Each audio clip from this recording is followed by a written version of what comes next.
Olha, os custos de uma eventual redução da jornada de trabalho para 40 horas semanais seriam similares aos impactos observados em reajustes históricos do salário mínimo no Brasil, o que indica uma capacidade de absorção da medida pelo mercado de trabalho.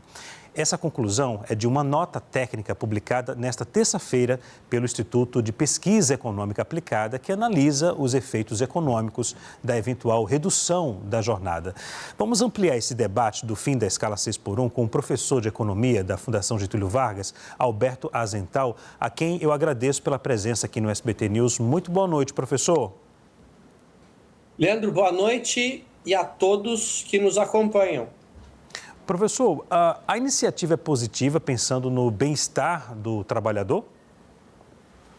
Com certeza. Você fez a pergunta bem objetiva, pensando no bem-estar do trabalhador. Quer dizer, uma coisa é jornada, outra coisa é escala. E são coisas diferentes. Quando a gente fala 6x1, 6 dias trabalhados para um descansado, até porque a Constituição menciona 24 horas de descanso semanal, é 6x1.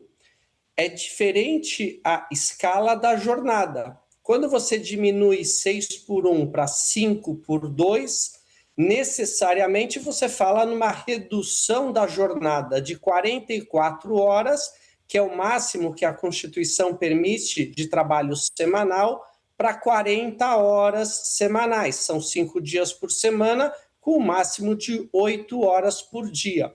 Então, para o trabalhador, sem dúvida, é um passo importante, porque ele vai poder descansar 2 dias e trabalhar 5. Professor, pensando em quem contrata, o fim da escala pode onerar as empresas? Com certeza vai onerar, e esse é o outro lado da moeda. Então, a primeira pergunta, é bom para o trabalhador? A gente não tem dúvida quanto a isso. Agora, e os negócios? Principalmente os negócios pequenos e aqueles que têm que trabalhar muitas horas ou todos os dias da semana, 7 dias por semana. Negócios pequenos, ou seja, tem menor número de funcionários, então ele tem uma menor flexibilidade para poder arrumar todos os funcionários. Esses são aqueles que mais vão sofrer. E isso representa aumento de hora trabalhada, vai representar aumento de custo no produto e no serviço. Isso pode sim ser inflacionário, e a pergunta que a gente tem que fazer é: o funcionário que vai ter o benefício de trabalhar menos, ele que vai arcar ou ele que vai sofrer essa maior parcela de inflação ou não? E isso ninguém sabe responder até o momento.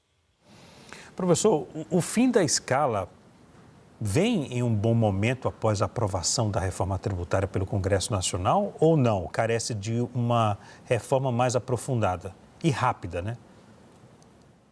Leandro, essa questão trabalhista, ela está vindo num momento de 5,2% de desemprego, ou seja, pleno emprego, crescimento real da renda, crescimento real dos salários. Então, você vê que a massa salarial ela está, de certa forma, num determinado limite.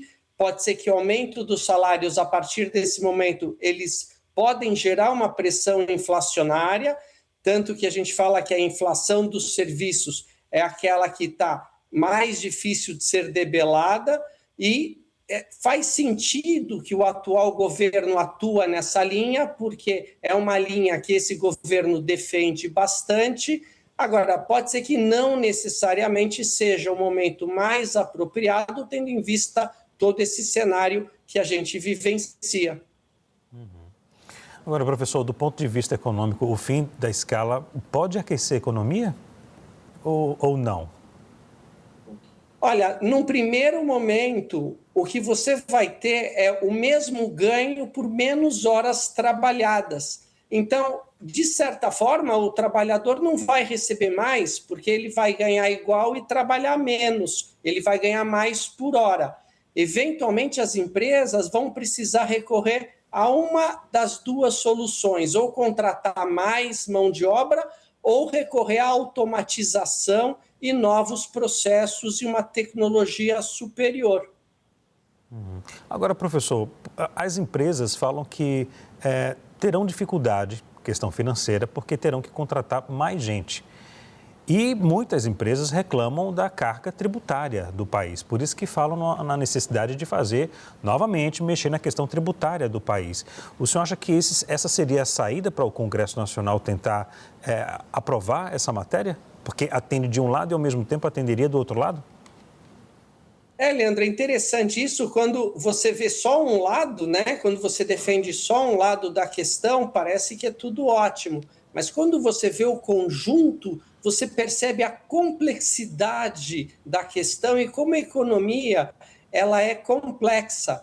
As empresas vão ter problemas, as empresas pequenas vão ter muito mais problema do que as empresas grandes. Em último momento, ou as empresas vão reduzir as suas margens, mas elas também têm o seu limite para isso, e o mais provável que vai acontecer é que as empresas vão repassar esse aumento de custo para os produtos, para os bens e serviços produzidos, que vão custar mais caro.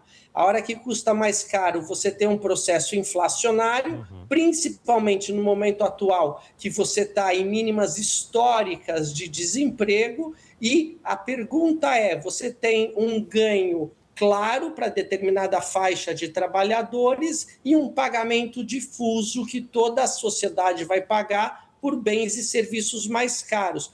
A pergunta é, esses que estão sendo beneficiados, que em geral são os menos educados, têm os menores salários, que são os que trabalham mais do que 40 horas, serão eles os que terão o maior malefício por aumento de inflação? Será que eles vão ter um benefício e, por outro lado, eles que vão pagar a conta no final das contas?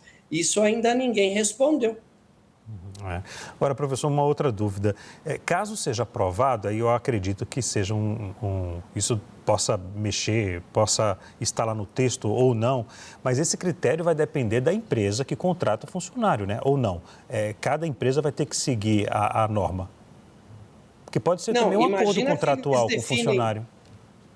Leandro, desculpa, imagina que eles definem que agora, por lei, você não pode fazer a escala 6/1. 6/1, para explicar para todo mundo, você pode trabalhar, vamos supor, de segunda a sábado e você descansa no domingo. Como o máximo constitucional são de 44 horas, a gente está falando de você trabalhar 8 horas de segunda a sexta, 4 horas no sábado. Ou você trabalhar 7 horas e 20 minutos, 6 dias da semana. Quando você cai para uma escala 5/2, você tem que cair essa escala de 44, porque senão você teria que trabalhar 8 horas e 48 minutos por dia, o que passa as 8 horas, que é o máximo que você pode trabalhar. Então, você vai começar a trabalhar 40 horas, ganhando igual, vai trabalhar 40 horas por semana. Por isso que tem esse aumento. Agora, as empresas vão ter que contratar mais funcionários e vão acabar gastando mais em mão de obra para produzir a mesma coisa. Então, aquilo que elas produzem vai ficar necessariamente mais caro. Ok. Professor Alberto Azental, muito obrigado, viu, pela entrevista aqui. Uma boa noite e até a próxima. Obrigado, boa noite e até a próxima. Grande abraço.